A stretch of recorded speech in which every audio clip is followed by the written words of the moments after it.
नमस्कार सर, स्वागत है आप सभी का आपके अपने बेरोटेक वदे सर के यूट्यूब चैनल पर। सभी बीएलओ साथियों का हार्दिक स्वागत करता हूं। इसमें आज अपन बात करने वाले हैं वीडियो में विशेष गहन पुनरीक्षण एसआईआर 2026 जो चल रहा है उसके अंदर कुछ अपडेट्स आए हैं। जो प्रोसेस हम फॉलो कर रहे हैं इन्यूमरेशन फॉर्म को भरने में, कलेक्ट करने में, उसको भरने में, जहां 2002 की वोटर लिस्ट में कैंडिडेट नहीं है, उसके पिताजी भी नहीं है, माताजी भी नहीं है, दादा दादी से उसको अपन कलेक्ट कर रहे हैं, तो उसको भरने की प्रोसेस में कुछ अपडेट्स आए हैं। उन अपडेट्स पर इसके ऊपर बात करने वाले हैं। आपको पता होगा पिछले 10-15 दिन से रोज कोई कोई नया अपडेट आता है। हमें पहले जो कुछ बता रखा होता है उसमें कुछ थोड़ा सा माइनर सा चेंज होता है, हमें उस चेंज को अप्लाई करना पड़ता है। निर्वाचन आयोग जैसा हमें कहेगा वैसा हमें काम करना पड़ेगा। तो नया अपडेट क्या आया, उसको भरने के तरीके में दादा का ऑप्शन कैसे खुल के आ रहा है उस पर हम बात करने वाले हैं। तो शुरू करते हैं। पिछला वीडियो जो मैंने इनमर्शन फॉर्म का डाला था, इस एसआईआर से संबंधित 2 वीडियो डाले, उनमें 150-200 कमेंट आ चुके हैं। तो सबका सेटिस्फाई करना संभव नहीं है, लेकिन मैं कोशिश करूंगा कि उन सभी कमेंट्स का एक 5 मिनट के वीडियो के माध्यम से जवाब दे दूंगा नेक्स्ट वीडियो में। तो ध्यान से इसको थोड़ा सा अपन देख लेते हैं।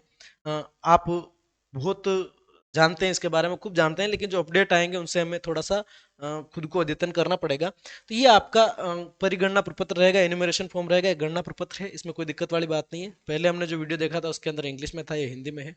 यहाँ पर देखिए पहला केस, अगर कैंडिडेट खुद विगत विशेष गहन पुनरीक्षण का मतलब पिछला जो भी हुआ था, फिलहाल 2002 लेके चल रहे हैं, उसमें अगर कैंडिडेट जो वोटर है वो स्वयं उसके अंदर उपलब्ध है, तब आपको कोई दिक्कत वाली बात नहीं। ये चीजें प्री प्रिंटेड आएगी, यहाँ आपको फोटो चिपकाना पड़ेगा। ये सारी की सारी जानकारी आपको 2025 की वोटर लिस्ट से भरनी है, आप जानते हैं, इसमें कोई इशू वाली बात नहीं है। और ऐसी कंडीशन में इधर वाले को या तो खाली छोड़ दो या एक लाइन डाल दो, ठीक है। और इस साइड को है ना, लेफ्ट हैंड साइड में जो जानकारी है उसको कंप्लीट कर देना है आपको 2002 की वोटर लिस्ट के अकॉर्डिंग। मान लीजिए इस कैंडिडेट का नाम मनीष माथुर यहाँ पर दिखा रखा है और 2002 की वोटर लिस्ट में केवल मनीष नाम था, ठीक है। तो आपको यहाँ पर केवल मनीष लिखना है। 2002 की जो वोटर लिस्ट है उसमें डिटेल्स जैसी दे रखी वैसी ही लिखनी है। उसमें इपिक नंबर नहीं है तो यहाँ पर नहीं डालना है, डेस कर देना है, ठीक है। इस जानकारी को 2002 के अकॉर्डिंग ही भरना है आपको, ठीक है। चलिए सर, ये तो पहला केस हो गया, साधारण केस था, कोई दिक्कत नहीं है। अगर कैंडिडेट खुद उसके अंदर उपलब्ध नहीं है, केस नंबर 2, यदि मतदाता के स्वयं का नाम उसके अंदर नहीं है लेकिन उसके पिता का नाम विगत विशेष गहन पुनरीक्षण की मतदाता सूची में है, फादर का नाम अगर वहां है, ये निर्वाचन आयोग राजस्थान की तरफ से आए हुए अपडेट बता रहा हूँ, ठीक है। तो ऐसी कंडीशन में आपको पिता का नाम है तो इसको यहाँ पर छोड़ दीजिएगा ब्लैंक और इसको आपको कंप्लीट कर देना है 2002 की वोटर लिस्ट के अकॉर्डिंग। अब यहाँ पर आप देखो, मुदित माथुर निर्वाचक का नाम है, इलेक्टर का नाम है, और यहाँ पर मनीष माथुर जो लिखा हुआ है वो इसके पिता का नाम है, वो इस कैंडिडेट के मुदित माथुर के पिताजी है। यहाँ पर ये कौन है, फादर का नाम आ जाएगा, यहाँ पर क्या आ जाएगा, फादर का नाम आ जाएगा, उनके एपिक नंबर है तो लिख दो, बाकी डेस कर दो, इसको भर दो। अब यहाँ पर देखने वाली बात क्या है, ठीक है, ये इस कैंडिडेट के जो पिताजी है मनीष माथुर, उन्हीं का नाम यहाँ आ जाएगा, ठीक है। और मनीष जी के पिताजी कौन है, लक्ष्मी नारायण जी, यहाँ आ जाएगा, और यहाँ पर क्या लिख दिया हमने, पिता, बाकी भर लोगे, कोई इशू वाली बात नहीं है। इसके बाद आती है रियल बात, ओरिजिनल बात, जिसके लिए अपडेट आया है। तो देखो केस 3, केस 3 कह रहा है कि यदि मतदाता के स्वयं एवं माता पिता के नाम विगत विशेष गहन पुनरीक्षण की मतदाता सूची में शामिल नहीं है किंतु दादा दादी का नाम शामिल है, ऐसी कंडीशन में क्या करना है, तो ध्यान से देखिएगा इस पोर्शन को। इस पोर्शन में क्या कहा है, मुदित माथुर का ये मतलब परिगणना फॉर्म भर रहे हैं अपन, मुदित माथुर नाम सबके आया ऊपर से, ठीक है। अब यहाँ पर मुदित माथुर की सारी डिटेल अपन यहाँ पर डाल देंगे, ठीक है। लेकिन क्योंकि इस कैंडिडेट का नाम 2002 की वोटर लिस्ट में नहीं है, इसके पिताजी का भी नाम नहीं, लेकिन इसके दादा का नाम है, तो यहाँ पर हम पिता या अभिभावक का नाम जो कॉलम आ रहा है, फादर या गार्जियन का जो नाम का कॉलम आ रहा है, उसमें उसके पिता का नाम नहीं भरेंगे, क्योंकि पिता का नाम 2002 की वोटर लिस्ट में नहीं है। इसका नाम है दादाजी का। तो यहाँ पर हमने लक्ष्मी नारायण लिखा है, और लक्ष्मी नारायण कौन है, इस इलेक्टर के दादाजी हैं। यहाँ कोष्टक में क्या लिखा हुआ है, दादा। समझ गए बात को आप, ये अपडेट है नया, पहले हम यहाँ पर पिताजी का ही नाम भर रहे थे, ठीक है। देखो, तो दादा भर देंगे, फिर कंप्लीट कर दिया। अब यहाँ पर नीचे की साइड में इसको तो अपन छोड़ देंगे या इसको क्रॉस लाइन कर देंगे, और यहाँ पर भरेंगे अपन दादाजी का नाम। क्या भर देंगे, दादाजी का नाम। इपिक नंबर है तो डाल दो, नहीं है तो डेश कर दो। और इन लक्ष्मी नारायण जी जो कि इलेक्टर के दादाजी हैं, के पिताजी का नाम हमने यहाँ पर डाल दिया चिरंजी लाल।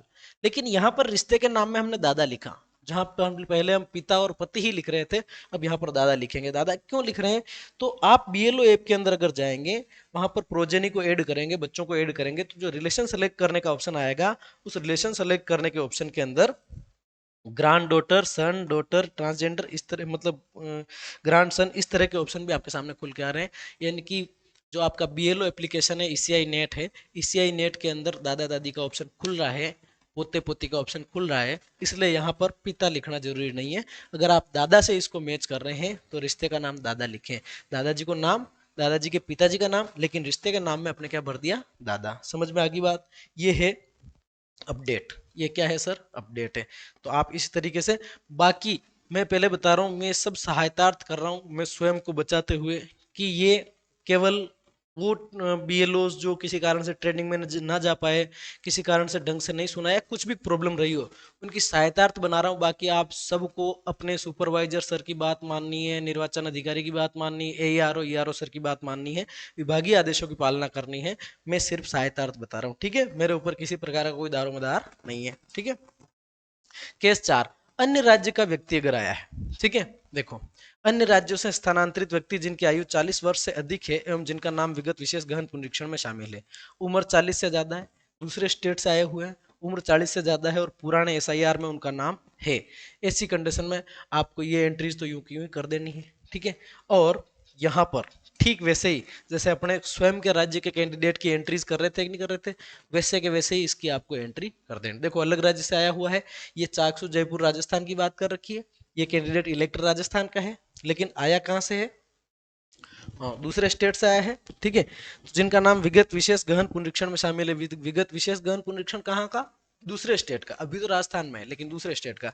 तो यहाँ पर डिटेल्स उस दूसरे स्टेट की 2002 की वोटर लिस्ट है ना, उस डिटेल को यहाँ पर आपको भर देना है। जैसे देखो, यहाँ पर रिश्तेदार का नाम डाल दिया, रिश्तेदार पिता है, जिला नीमच, राज्य मध्य प्रदेश, विधानसभा नीमच, और यहाँ पर ये सारी सारी डिटेल भर दी। तो कोई उसमें डिफरेंस नहीं है, इस अलग राज्य से आया है लेकिन 2002 की लिस्ट में उसका नाम वहां पे है, ठीक है। तो मैप हो जाएगा।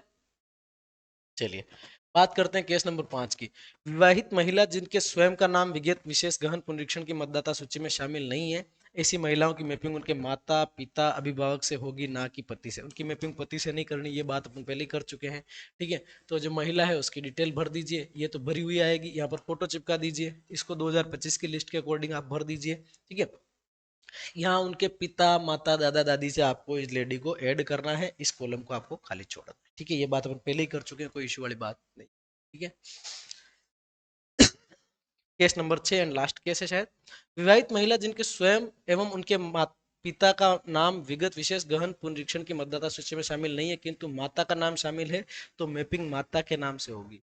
अगर हम क्या कर रहे हैं, जो बहुएं हैं उनके पीयर से डॉक्यूमेंट मंगा रहे हैं, उनके पिता के नाम से मैप कर रहे हैं, पिता का नाम 2002 की वोटर लिस्ट में नहीं है और माता का है, तो माँ के नाम से मैप कर दो। माँ के नाम से मैप करोगे तब क्या होगा, माँ के नाम से मैप करोगे तब क्या होगा, ये डिटेल भरी हुई आई, यहाँ फोटो चिपका है, इसको 2025 के अकॉर्डिंग भरा, इसको हमने खाली छोड़ दिया, लाइन गिराई नहीं गिराई कोई बात नहीं।